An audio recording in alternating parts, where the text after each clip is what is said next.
Em nome do Pai, do Filho e do Espírito Santo. Peçamos que o Espírito Santo, que fecundou o ventre e primeiramente a mente e o coração de Nossa Senhora, possa também ajudar-nos a compreender de modo profundo o que Deus nos quer revelar através do estudo sobre o mistério da Trindade. Ave Maria, cheia de graça, o Senhor é convosco. Bendita sois vós entre as mulheres, e bendito é o fruto do vosso ventre, Jesus. Santa Maria, Mãe de Deus, rogai por nós, pecadores, agora e na hora de nossa morte. Amém.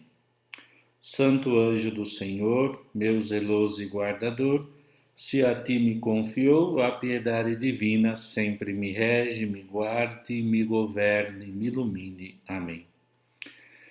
Queridos irmãos e irmãs, nós vamos continuar os estudos sobre a Trindade na Idade Média. Temos terminado a questão do Filioque e agora vamos estudar sobre a questão da Idade Média. Começamos na página 171 e vamos ver Boécio. Severino Boécio é um nome muito importante para a teologia da Idade Média.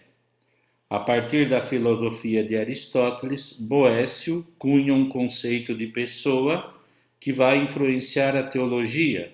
Pessoa é uma substância individual de natureza racional. Então, pessoa é uma substância individual que quer dizer que subsiste ela mesma ou nela mesma, por isso ela é única, individual, indivisível, e é de natureza racional.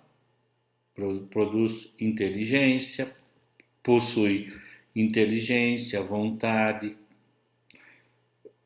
liberdade, etc, etc e tal. O conceito de Boécio liga a ideia de pessoa àquela de substância. Por isso, não pode ser aplicado à Trindade, pois esta última possui uma só substância, mas três pessoas. São Tomás vai resolver este problema mais tarde. Santo Anselmo, pai da escolástica, é o primeiro que vai formular, a partir da doutrina de Agostinho, a regra clássica, que é quase um princípio fundamental da teologia trinitária. Em Deus, é necessário admitir uma perfeita unidade em tudo, exceto lá onde entram em jogo as relações opostas. Este princípio foi acolhido pelo Concílio de Florença. Todas as coisas são uma só, exceto onde se opõe à relação. Esse conceito de relação muito importante de Agostinho, como nós já temos estudado. Depois aqui, na página 172, temos Ricardo de São Vítor, o maior dos representantes da escola vitoriana de Paris do século XII. Parte da definição joanina de que Deus é amor para, influenciado por Agostinho, desenvolver uma verdadeira fenomenologia do amor na experiência humana, para demonstrar que é necessário uma pluralidade de pessoas em Deus para que este possa ser amor. Vejamos como Bento XVI descreve a originalidade do pensamento de Ricardo. Então me acompanhe na leitura, meus queridos, na página 172. A teologia começa a partir das verdades que são objeto da fé, mas procura aprofundar o conhecimento com o uso da razão, apropriando-se do dom da fé. Esta aplicação do raciocínio à compreensão da fé é praticada de modo convincente na obra-prima de Ricardo, um dos grandes livros da história, o De Trinitate, traduzido A Trindade. Nos 6 livros que compõem, ele reflete em perspicácia sobre o mistério de Deus uno e trino. Segundo o nosso autor, dado que Deus é amor, a única substância divina, exige comunicação, oblação e dileção entre as duas pessoas. O Pai e o Filho, que se encontram entre si no intercâmbio eterno de amor. Mas a perfeição da felicidade e da bondade não admite exclusivismos nem fechamentos. Exige antes presença eterna de uma terceira pessoa, o Espírito Santo. O amor trinitário é participativo, concorde e requer superabundância de dileção, gozo, de alegria incessante. Isto é, Ricardo supõe que Deus é amor, analisa a essência do amor, o que está implicado na realidade do amor, chegando assim à trindade das pessoas, que é realmente a expressão lógica do fato de que Deus é amor. Contudo, Ricardo está consciente de que o amor mesmo se nos revela a essência de Deus, nos faz compreender o mistério da Trindade. Contudo, é uma analogia para falar de um mistério que supera a mente humana e, sendo poeta e místico, serve também de outras imagens. Por exemplo, compara a divindade como um rio, como uma onda amorosa que brota do Pai, flui e reflui no Filho, para ser depois felizmente difundida no Espírito Santo. Ricardo estava consciente da dificuldade de aplicar o conceito boeciano de pessoa à Trindade. O perigo era cair no triteísmo. Por esta razão, decide escolher outro ponto de partida para sua reflexão. Pessoa, olha só, segundo Ricardo, lá na página 173, no primeiro parágrafo, depois da citação sobre que Bento XVI fala dele, de Ricardo, ele diz: pessoa, segundo Ricardo, é um alguém do qual é necessário definir, primeiro, a natureza, o que é, a origem de onde vem. Olha só, então ele coloca duas questões metafísicas. A natureza, o que é, quid est, o que é isto? E a origem, procede, de onde vem, procedência. Deus, continua no outro parágrafo, seria uma existência, alguém que é em si, sistere, mas que provém de ex. Em Deus, a natureza é a mesma divindade, mas diversas são as origens. Cada pessoa possui uma origem específica que não é comunicável às outras duas. Dessa forma, Ricardo desenvolve a sua concepção de pessoa e enriquece a teologia trinitária. Concluímos este ponto de nosso trabalho mencionando que o Concílio de Latrão, em 1215, na Constituição Dogmática de Fide Católica, apresenta contra os albigenses e os cátaros uma profissão de fé que contém o filioque. Creio firmemente, confessamos sinceramente, que um só é o verdadeiro Deus, eterno, incomensurável, imutável, incompreensível, onipotente e inefável, Pai, Filho e Espírito Santo, três pessoas, mas uma só essência, substância ou natureza, absolutamente simples.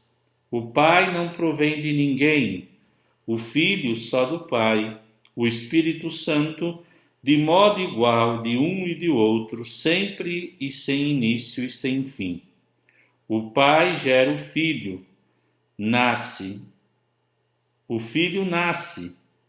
vou ler de novo, lá no fim. O Pai gera o Filho, ok?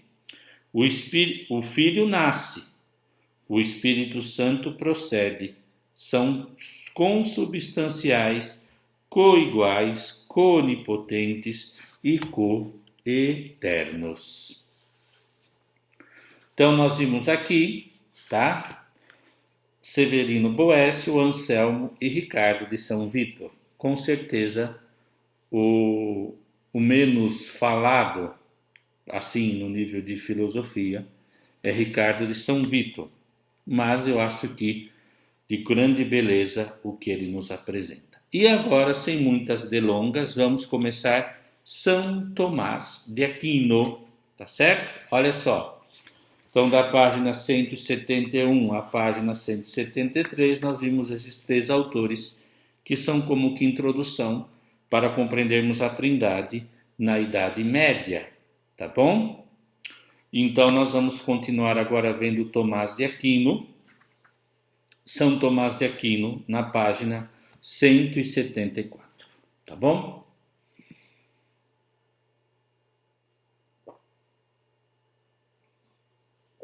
Vamos lá. Segundo o Emery, duas obras são vitais para a compreensão da Trindade, da teologia trinitária de São Tomás. O seu comentário sobre o Evangelho de São João e a Suma Teológica, enquanto na primeira obra, São Tomás desenvolve a sua reflexão trinitária, seguindo a ordem do texto inspirado, sem perder de vista as conexões especulativas entre os diferentes aspectos tratados. Na segunda obra, ele segue a ordem do ensinamento, Ordo Discipline. As questões estão organizadas segundo as exigências da organização interna e da coerência da doutrina trinitária. Pode-se dizer que a doutrina sobre a Trindade constitui o núcleo central da primeira parte da Summa Theologiae, da Suma Teológica. São Tomás expõe a sua reflexão teológica sobre a Trindade de um modo simples e relativamente breve, mas com uma singular profundidade e com grande respeito religioso na escolha da terminologia empregada. Quando falamos da Trindade, é preciso proceder com preocupação e modéstia. Vejamos o plano interno do tratado da Trindade na Suma Teológica. Origem ou processões, questão 27, número 1 em algarismo romano. 2 ou segundo, as relações de origem, na questão 28. E no terceiro, ou na terça parte, o 3, é as pessoas, questão 29 e 43. Subdivididos. Das questões 29 ao 38, as pessoas consideradas de modo absoluto. As pessoas segundo aquilo que lhe é comum, da 29 ao 32. Subdivide as pessoas segundo aquilo que é próprio de cada uma, questão 33 ao 38. E no B, subdivide aquele A, não considerando as pessoas de modo absoluto, mas das questões 39 ao 43, as pessoas consideradas segundo as suas relações. Tomás ensina que, pela razão, o homem pode chegar à essência divina, mas não a distinção das pessoas na Trindade. O mistério da Trindade pertence à esfera da revelação. Somente pela fé o homem pode adentrar neste mistério. A fé na Trindade ultrapassa a capacidade natural de conhecimento do homem. Tentar provar a Trindade apenas com a razão humana seria contrário à dignidade da fé que ultrapassa a razão humana. Segundo Akinati, na discussão com os pagãos, não precisamos provar o dogma trinitário, mas apenas que o mistério da Trindade não é impossível. A manifestação da verdade da fé e a crítica aos erros são duas faces da moeda que convidam a teologia a aprofundar a doutrina trinitária. A teologia deve demonstrar a coerência da fé trinitária e os limites lógicos dos erros que concedem esta doutrina. São Tomás fala de duas razões de conveniência. Razão de conveniência, igual à tentativa de identificar a razão pela qual quis se revelar o seu ser trinitário, já que ele não era obrigado a fazê-lo, mas o fez livremente. Se ele é trindade, ele pode ser amor. Uma só pessoa divina não poderia ser amor. A quem ele amaria? A si mesmo? Neste caso, ele seria um amor egoísta. Se ele é amor, ele vive eternamente na felicidade de uma comunidade que se ama. Ele não precisava criar nada, mas cria livremente. A criação é um transbordar livre do amor de Deus. A criação é fruto da bondade divina. Certo? Então aqui está o primeiro ponto, né? A conveniência. Deus cria por amor, porque Deus é trindade, não é um amor egoísta, e esse amor expande, jorra, brota. O segundo argumento aponta para a revelação de Deus. Era, de certo modo, necessária para que compreendêssemos justamente a nossa própria salvação operada pelo Filho encarnado, a redenção objetiva, e comunicada a cada homem pelo Espírito Santo, redenção subjetiva. Então, nós na página 174 temos visto como que, a partir do comentário sobre o Evangelho de João, Tomás organiza internamente a Suma. Depois nós vimos na página 75, fala de duas razões de conveniência. A questão do Deus amor, como eu expliquei, e o segundo, a razão soteriológica. Deus revela seu ser íntimo trinitário, por quê? Para nos salvar. E fala aqui num termo que vocês precisam lembrar-se sempre: redenção objetiva, nossa própria salvação operada pelo Filho encarnado, e a subjetiva, comunicada a cada homem, é a redenção subjetiva. Então aqui nós tivemos na página 174 e 75 uma breve introdução, e agora tenho a bondade de pegar a página 176, que nós vamos falar sobre as processões do Filho e do Espírito. São Tomás propõe a sua reflexão sistemática sobre a Trindade nas questões 27 a 43 da primeira parte, ponto 1, primeiro, como quiserem, da Suma. A divina essência é o ponto de partida para a sua doutrina sobre Deus. No que concerne às processões, o Aquinate, São Tomás de Aquino, apresenta textos bíblicos que as ilustram. Para o termo processão, ele se fundamenta sobre João 8,42. Jesus disse: de Deus eu saí, em latim processi, e João 15,26. O Espírito Santo procede do Pai. O discurso sobre as processões em Deus se situa na esfera do saber teológico, pois o intelecto humano não pode conceber uma dinamicidade naquele em que não existem imperfeições. São Tomás trata da questão das processões no âmbito da Trindade imanente. Lembram? Trindade imanente, criado por Rahner, desenvolvido por Rahner, e que nós chamamos Trindade ad intra, que é a vida de Deus em si mesmo. A processão do filho se chama geração. Segundo Aristóteles, geração, significa produzir um ser que é uma imagem do gerador, daquele que gera. Então, olha só, geração aqui é um termo apto para explicar sobre o filho que vem do pai, porque geração significa, em termos aristotélicos, produzir um ser, repito, que é uma imagem do gerador, daquele que gera. O doutor Angélico também ensina que a processão do Espírito Santo recebe o nome de expiração.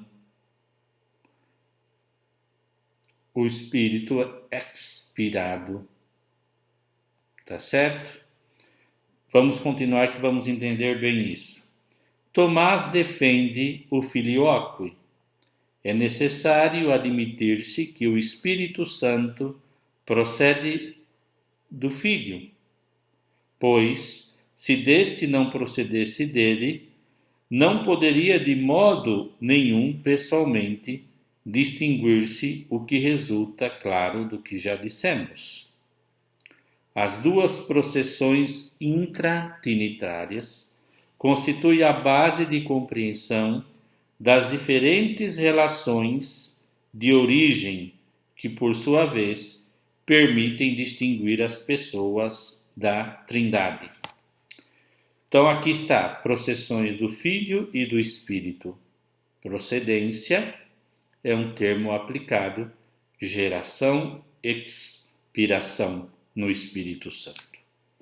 A conexão entre a relação subsistente, página 176. A conexão entre pessoa e a relação subsistente.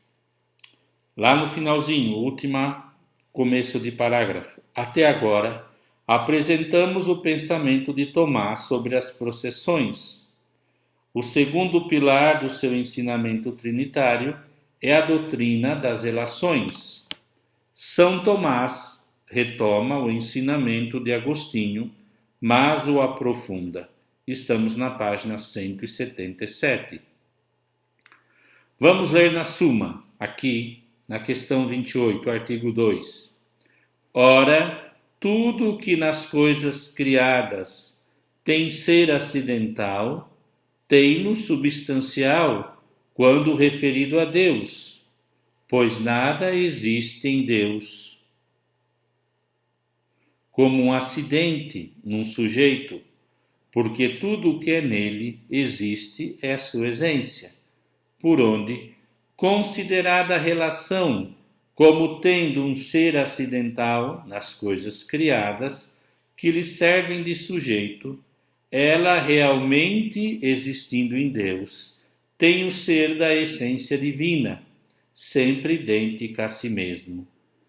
Mas quando referente a outro termo, a relação exprime antes uma referência ao termo do que a essência, por onde é claro que a relação realmente existente em Deus é realmente o mesmo que a essência, e só desta difere racionalmente, porque a relação supõe referência ao termo oposto, o que não está compreendido na denominação de essência, donde resulta com clareza que em Deus não diferem, mas se identificam o ser da relação e o da essência. O que significa isso? Vamos agora, nesse parágrafo, compreender. Então, aquilo que Agostinho falou de relação, né? Que dá a possibilidade em que Deus não é acidente,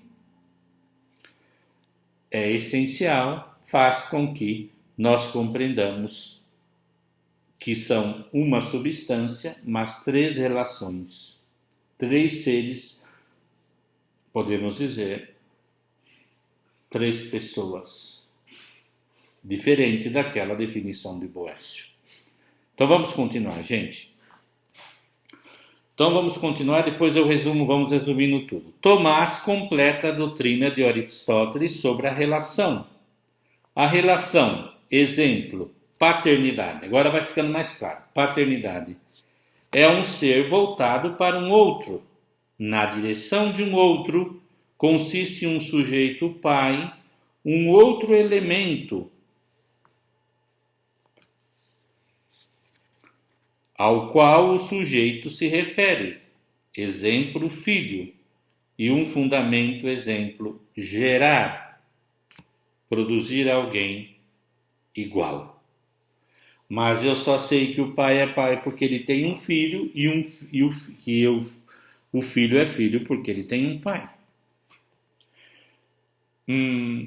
Enquanto Aristóteles diz que a relação é um acidente que deve estar ligado a uma substância, Tomás afirma que a relação mesma é o sujeito. A relação que existe por si mesmo.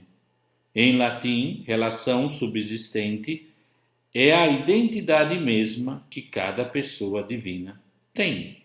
A identidade de ser filho, de ser pai, de ser Espírito Santo.